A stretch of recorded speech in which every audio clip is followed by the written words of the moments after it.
I don't think we can take one image in a snapshot in time and define whether or not this is a success or it was a failure based on this. We have to quantify it based on history, what it looked like before. So let's kind of define that, healed versus healing. Let's take that same patient. Now let's say a year ago I treated this patient, and let's say a year ago it looked like this. And now we come in for the year recall, and now it looks like this. How do we quantify this? Well, I call the distal root healed, and I call the mesial root healing. There's literature reports out there that suggest that the periapical attachment can continue healing for more years after the root canal treatment has been done. So why do we have to quantify our results based on a 12-month follow-up? I don't. So now let's talk about this, success versus survival. Now let's say I take this image and it's 6 years later, and it's not gotten any better in 6 years. Is this failing? Well, by strict definition of the literature, it is. Let's say the patient's not symptomatic. There's no signs, no symptoms, no swelling, no lumps, no bumps. It's in function. The patient's perfectly happy. Is this failing? Well, I don't think so. I don't touch these. There is what I call survival.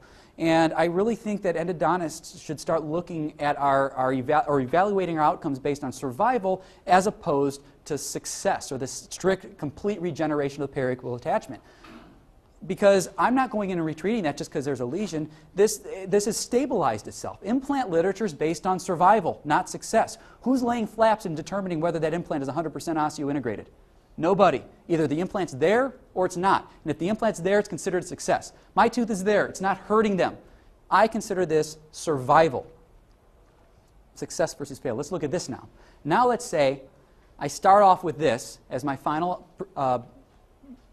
post-op image, and a year later I come back and now it looks like this. Is this a failure? Well, I would agree that the literature says it's a failure. But did I fail that patient? I don't think I did. I think I did everything I could. Clinically, I succeeded with what I was trying to do mechanically. I don't think I could have treated this tooth any better, but for some reason or another, based on those uncontrollable biological factors that I spoke of when we first started, this is not working. So why am I calling this a failure? Because you know why? That puts the onus on me. When we get a failing grade in school, whose fault is it? It's usually the person didn't study or you weren't well prepared. So when I tell Mr. Smith, I'm sorry, this root canal is failing, they look at me like, doctor, you failed me. You failed me. I don't want that. I lose a lot of sleep over stuff that doesn't work. I don't need the added pressure of having me feel like I failed somebody. So I call this something very different in my practice. I call it post-treatment disease. That's what it is. I did not fail with my treatment. I established the result that I was going for. It just didn't work. And that's kind of these risks that we take. So every patient that I treat gets a 30-minute consultation before I even consider treatment. Rarely do I do something called the meet and treat. I always do 30-minute consultations and I schedule them on my time. During that consultation phase, we talk about the statistics involved with the treatment. If they want to take on that risk, they're going to have to assume some of that risk, just like I'm going to have to assume some of that risk. And I never tell somebody they need a root canal. I ask them if they want me to do a root canal. Because if I tell them they need it, they feel like they have to do it. But if I give them their options, I ask them what they want me to do or what they want, because they're going to assume the risk just as much as I assume the risk. Now, that's not to say that there's no such thing as post or failing root canal treatment. So we have to define what's post-treatment disease and what's a failing endodontic treatment. This is an endodontic failure. Post drill broken off, inadequate seal, and then let's put another post in and crown it. That's not going to magically work. This clinician failed this patient. This is an endodontic failure. We all know upper molars most of the time, the vast majority of the time, have at least 3 roots, probably 4 canals in those 3 roots. We also all see this distal buccal root that's just not treated, but instead of treating it, a ceramic crown was placed. This is an endodontic failure. This is an endodontic failure, where we've got a reproducible working length through a perforation through the buccal, and it's obturated through the gingiva. That's a root canal failure, but rather than addressing it, a ceramic crown was placed on top. Patient came to see me. We were able to repair and recover from these things, but we have to identify what's post-treatment disease and what's an endodontic failure, because we need to separate the science from the emotion. Here's the statistics that I quote my patients based on studies. 93% with a lesion or without a lesion, 80% with a lesion. So now I know that if that tooth has a lesion, my success rate, my best success rate under the best circumstances, only about 80%. Let's look at the survival. Pretty good. So just because it has a lesion, and still has a lesion, as long as the patient has no lumps, bumps, swellings, as long as the lesion is not changing size, as long as the tooth is functional, it's survival. I go for these numbers. These I can hang my hat on. Yeah, I would love to get full bony regeneration around that apical area, but I know it's probably not going to happen every single time that I treat this patient.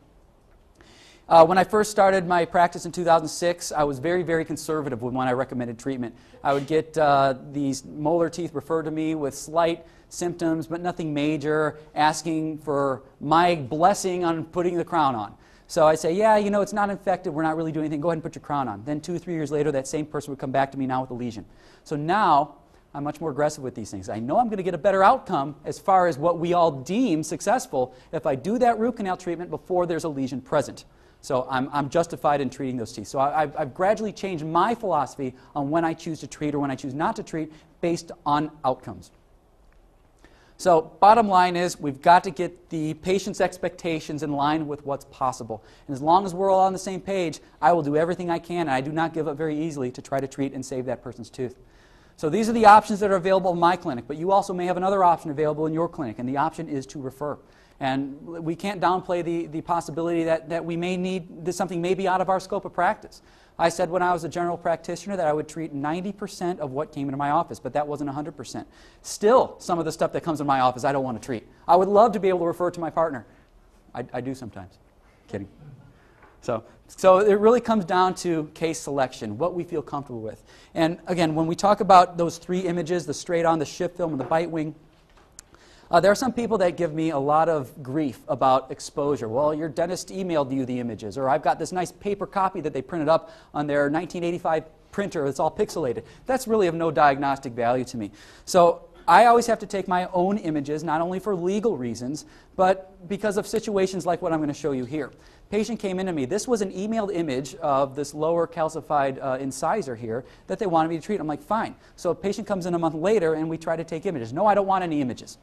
I'm like, well, we need the images. No, I don't want any images. You know, my dentist emailed you an image. So finally we convinced her to take an image, and this is what we saw. She ended up going somewhere else to have somebody do the root canal treatment, and it was way out of their scope of practice. And I would never, ever consider treating a calcified tooth without the aid of a dental operating microscope. I mean, loupes are going to get you so far. But if you're really serious about wanting to treat calcified canals in extremely difficult cases, you're going to invest in a dental operating microscope. You're going to see more, you're going to treat better, you're going to be much more conservative. Again, situations like this, they can be recovered from, but it's definitely affected the prognosis. So we have to understand what's within our scope. Everybody's got a different comfort level. Everybody's got a different skill level. I'm not saying that this case is out of the scope of anybody in this room. I'm just saying make sure you have the tools to make sure you can do it at the level that's appropriate. Knowing when to refer, in my opinion, is the mark of a great clinician. And I will get patients in there that says, well, I remember when the dentist used to be able to do everything for me. Why do you guys all specialize now? When did specialty become the thing? I'm like, well, probably since the 1950s when we were declared a specialty, or 1960s when we were declared a specialty. Like, well, my dentist always used to do root canals. Well, that's fine. But your dentist found that this was out of their scope of practice, and you should be thanking your dentist for not trying to do something they didn't feel comfortable doing and send you to somebody that may have a different skill set. Again, everybody has the capability and ability to learn to do anything they feel comfortable with, but let's know where those lines are.